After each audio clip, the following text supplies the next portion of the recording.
pozdrav svima i dobrodošli u Kolokvij. Ja sam Dora Vulić, a današnja gošća je studentica 2. godine preddiplomskog studija sestrinstva na Sveučilištu u Dubrovniku, Mija Miletić. Mija, dobar dan, dobrodošla. Dobar dan i vama i hvala vam na pozivu. Eto, studentica si sestrinstva, kako si odlučila upisati taj studij? Pa sestrinstvo je uvijek bilo nekako u opticaju. Ja sam već od osnovne škole, 6. 7. osnovne, znala da je medicinska škola moja srednja škola, ali nisam znala hoću li neki smjer, hoću li sestrinstvo, i kad je došlo vrijeme za upis, ja sam sa glavom od svoje 14 godina razmislila pa zašto bi ja išla 5 godina u srednju školu i upisala fizioterapiju za fizioterapeutskog tehničara, ali tijekom prakse i tijekom cijele srednje škole se nisam našla u toj struci. I onda je došlo vrijeme fakulteta, upisa na fakultet, i meni je prvo i primarno bilo da ja želim upisati logopediju u Zagrebu, ali to nije bilo uspješno i meni se tad srušio cijeli svijet. Ja sam odlučila pauzirati godinu i ostati u Dubrovniku godinu dana, da stanem na loptu i razmislim što zapravo želim u svom životu. I tu je već krenulo, pa mogla bi sestrinstvo, zašto ne bi ostala u Dubrovniku, ovdje mi je ekipa, obitelj.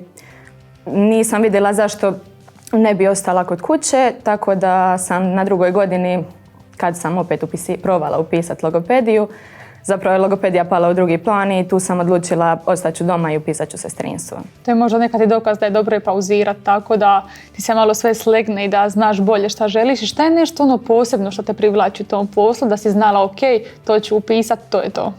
Pa osjećaj koji dobijem kad pomognem ljudima, jednostavno, to je totalno drugačije. Kad ti dođeš na praksu i vidiš bolesne ljude, vidiš svakakve situacije, osjećaj da si ti nekome svjetla točka u danu, da netko se veseli samo tvom pitanju kako si, ili ne znam.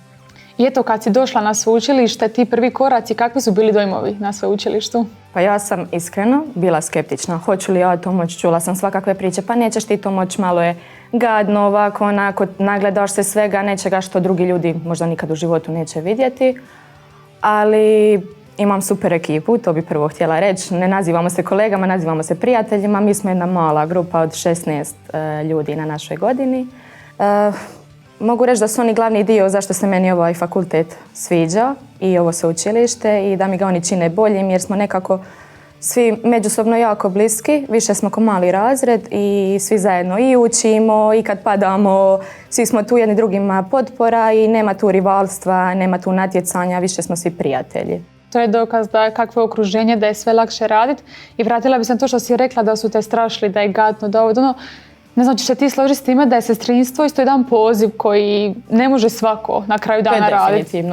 To je definitivno poziv, jer ne može to svatko. Prvo stvar, ne smiješ biti gadljiv jer stvarno se nagledaš svega i svačega, ali nije to samo gadnih stvari, to je i tužnih priča i vidiš baš i ljude iz svoje generacije. I ja bih rekla jednu izreku da zdrav čovjek ima 1000 želja, a bolestan samo jednu, i to je stvarno ono što te ovaj fakultet nauči. I to je možda najbitnija nekako poruka cijelog tog fakulteta. I sad kad si to na kraju 2. godine, koji je po tebi bio nekako najzanimljiviji predmet i zašto?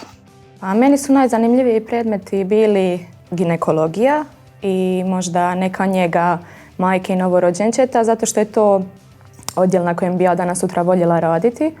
Tako da mislim da je to nešto što me najviše i zanimalo, zato što se vidim u tom dijelu prakse. Naravno. A je li bilo možda nekog predmeta koji ti je bio posebno izazovan kroz ovaj studij? Pa klinički predmeti, patologija, fiziologija, anatomija, to su jedni jako opširni predmeti. Predavaju ih liječnici koji možda nekad i ne smatraju da mi moramo znati samo sestrinske poslove, nego i liječničke, što je u redu jer smo mi tu desna ruka njima i mi smo ti koji smo s pacijentima 24 sata dnevno i moramo primijetiti kad im je loše, jer liječnici su tu kad ih mi zazovemo i u viziti, tako da možda anatomija, fiziologija i patologija su mi bili. Kako se nosite onda sa tim stresnim dijelom?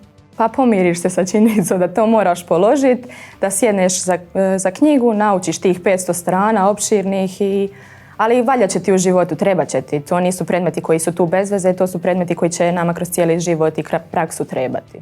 Tako je. I koliko taj teorijski dio studija je povezan sa praktičnim dijelom ili ti sa samom praksom? Pa povezan je, naravno. Mi iz većine predmeta teorijskih imamo i praksu u bolnici, tako da povezanje trebaju nam ti predmeti, ali mislim da kroz praksu zapravo shvatimo taj predmet, jer ta čista teorija, to svi možemo naučiti definicije, ali kad ti dođeš i to vidiš, na primjer patologiju gdje idemo baš dole i vidimo što se događa i čovjekovo tijelo, onda tu i povežeš s anatomijom i fiziologijom, tako da praksa je poprilično povezana. Koliko tjedno bude prakse? Pa ne bude svaki tjedan, imamo kliničke vježbe koje su 3 tjedna, imamo svako par tjedana, ovisi kako ide koji predmet, tako ide i praksa. Da, i sad kad si mi rekla tu praksa, teorija, obilazite pacijente i sve, kako je nekakav tipični dan studentice na sestrinstvu? Pa, ovisi koji. Većina nas radi, tako da je malo temp ubrzan. Treba kombinirati i posao, i fakultet i sve. Nama je fakultet većinom popodne. Tako da jutra su nam ili praksa ili posao. Rekla bi da je poprilično brz tempo. Tako da, ali mi stignemo i popit kafu i sve ovo što rade normalni studenti, sve mi to stignemo uz dobru volju i dobru organizaciju. Pa najbitnije je to dobra organizacija, onda se sve može. I sad, kad si kod te prakse, kontakta sa pacijentima i sve, koliko rano studentice, to jest kad krene ta praksa gdje ti baš dođeš u kontakt sa pacijentima, ali to odmah na prvoj godini ili tek kasnije to dolazi? To je odmah na prvoj godini, ali ne u prvom semestru, već u drugom, kad položimo većinu predmeta s prvog. Tako da to odmah kreće, već imamo i kliničke vježbe, odmah nas pripremaju i stavljaju na praksu, što mislim da je vrlo bitno jer praksa je ono što ćemo mi raditi i iz čega najviše naučimo. Naravno, postoji li neka možda situacija s prakse koju baš pamtiš? Pa ne bi izdvojila ni jednu, zato što mislim da ne bih htjela jednu baš posebno. Mislim da su nam sve situacije s kojima se susretnemo pamtljive. Možda pamtimo neke pacijente koji su nam prirasli srcu i tako, ali mislim da svaki dan vidimo drugačije, to je jako dinamičan posao, tako da svaki dan nam je drugačiji i to je nešto što se meni sviđa, da nije ono svaki dan je isti, nego vidimo i starije i mlađe i sretne priče i tužne priče, tako da situacije se svega nagledaš. I kako pacijenti tako reagiraju gdje znaju da su cure na praksi? Jel bude nekad možda predrasuda na praksicu ili je ipak sve ok? Pa bude, da ne lažem, bude. Ali većina ih je, mislim, znaju da se moramo naučiti. Nismo mi nikad sami, tu su naši mentori koji nama pokazuju, neće oni nas pustiti da mi napravimo nešto što ne smijemo. Tako da su sigurni jer je tu uvijek netko ko nas prati. To sigurno mora biti neko nadležan. I koliko profesori i mentori, sad si rekla da su tu uvijek s nama, koliko oni su dostupni vama zapravo pomoći i neko znanje njihovo prenijeti? A uglavnom su naši profesori iz naše struke ili medicinske sestre ili liječnici, tako da su uvijek tu za pomoć i u teoriji i u praksi. Naravno, oni su tu koliko mi ih tražimo i koliko ih mi pitamo. Ako nas nešto zanima, oni su nam uvijek voljni pomoći, a ako netkoga nešto ne zanima, neće se ni truditi objašnjavati. Tako da to sve ovisi o nama i koliko smo mi zainteresirani za tu praksu. Ali kad ih treba, tu su. Uvijek su tu. To je najbitnije. I po tebi, koje su nekako najvažnije vještine koje ti moraš imati da bi uspija u ovom poslu, jer ipak tu je empatija i sve je to povezano? Pa ja sam prvo htjela reći empatija, to je, mislim da je najbitnije, jer ljudi u bolnici nisu zato što oni žele tu biti i ljudi tada prolaze kroz svoje loše trenutke i moramo se pomiriti s time da se ne ponašaju kako bi se ponašali da leže u kući. Tako da moraš biti hladne glave, znači ne nositi posao doma jer mislim da bi tebe psihički ubilo, jer to je naš posao na kraju dana i moraš to staviti sa strane, moraš biti marljiv, vrijedan i to su neke odlike koje su najvažnije u našem poslu. I koliko fakultet uči vas, studentice, na tu pripremu empatije i toga svega što je bitan dio posla, a možda nije u knjigama? Pa mislim da naš fakultet najviše nauči tome da mi krenemo cijeniti neke male sitnice. Ja bih rekla da je mene ova druga godina i prva naučila tome da cijenim to što mogu napraviti neke svakodnevne stvari, na primjer poći na kavu, što mogu hodati, što sam zdrava, jer svakodnevno viđaš neke ljude koji bi sve dali da to mogu napraviti. Tako da mislim da nas dosta oblikuje i promijeni ko osobe. Da, sad smo tu rekli te neke, a ne mogu reći ni pozitivnije stvari, ali učenje o empatiji, te bolje strane posla. Postoji li možda nešto što bi ti promijenila u načinu studija ili u načinu prakse na vašem odjelu? Ja bi možda promijenila da smanjimo teoriju i imamo više prakse, jer mislim da ta suhoparna teorija je bitna, ali mislim da je praksa ono što je bitnije, jer ti se susretneš sa mnogim stvarima koje u teoriji ćeš naučiti za ispit i sutri dan zaboraviti. Tako da bi ja možda uvela malo više prakse, a malo manje teorije. Naravno, jer postoje gdje se sve treba primijeniti tu praksu. Dotakla bi se sad možda malo i ovih međunarodnih suradnji. Ima li na vašem fakultetu i stranih studenata?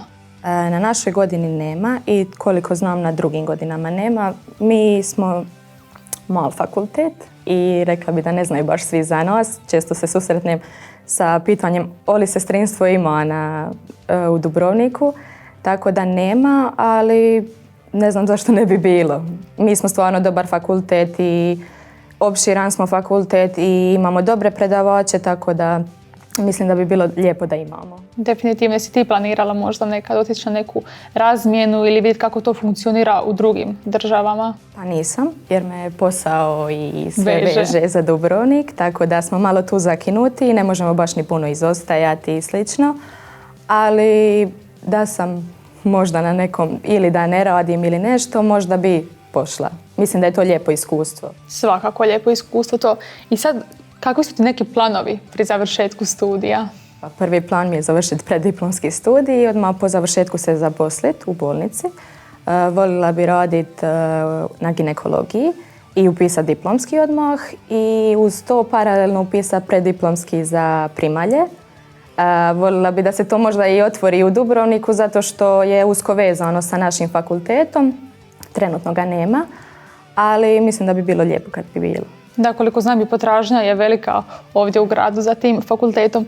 I sad kad se vratiš u svoje srednjoškolske dane, kad nisi znala šta želiš, kako i što bi ti poručila srednjoškolcima koji se možda razmišljaju o upisu na sestrinstvo? Pa ako se vide u tome, mislim da to osjetiš, mislim da je to stvarno poziv i da to osjetiš i taj osjećaj kad dođeš u bolnicu, nekako i kad je tebi loš dan, ti te ljudi toliko razvesele i slično. Mislim da je fakultet jako bitan. Eto sad kad si mi navela te prednosti upisa na sestrinstvo, koja je ona jedna ključna koju bi izdvojila kad bi morala? Pa taj osjećaj kad pomogneš drugim ljudima. Mislim da je to nešto prekrasno i mislim da je naš posao jedan od najhumanijih i najljepših poslova koji možeš raditi. I sad kad se ti vratiš u svoje srednjoškolske dane, bi li se premišljala logopedija ili sestrinstvo ili bi odmah sestrinstvo? Ni sekunde, ali mi je drago što sam pauzirala. Drago mi je što sam imala vremena za razmisliti. Drago mi je što sam dobila kolege koje ne bi dobila da sam odmah upisala sestrinstvo, tako da mislim da su i oni ključan dio toga zašto sam ja toliko zadovoljna sa svojim fakultetom. Eto, to je ono sve, svako svoje zašto ima za to, tako da eto, ja se nadam da ćeš ostvariti sve svoje planove nakon studija i hvala ti još jednom što si nam bila gošća. Hvala vam. Mi smo došli do kraja još jednog kolokvija. Ja sam Dora Vulić, a današnja gošća bila je studentica 2. godine preddiplomskog studija sestrinstva na Sveučilištu u Dubrovniku, Mija Miletić. A ja vas pozdravljam u ime cijele UNIDU ekipe.